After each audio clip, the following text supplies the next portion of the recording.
Saya kata ini satu Malaysia, satu dunia kasih report betapa jahat dan bodoh ini government.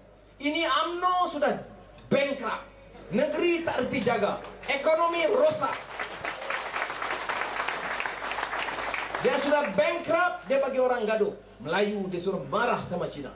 Saya bagi tahu kepada orang Melayu. Semalam saya cakap dengan Ketua Menteri Lim Guan Eng, Tan Sri Khalid Ibrahim, Menteri Besar Selangor. Kita ada 10,000 orang dengar. Apa saya kata? Saya kata ini orang Melayu mesti ingat. You susah, you punya tanah orang ambil, minyak naik. Ini bukan Cina punya pasal. Ini you angkat Melayu yang rasuah, Melayu yang jahat, tak boleh pakai punya Melayu. Ini Melayu mesti kita buang dulu, bukan Cina.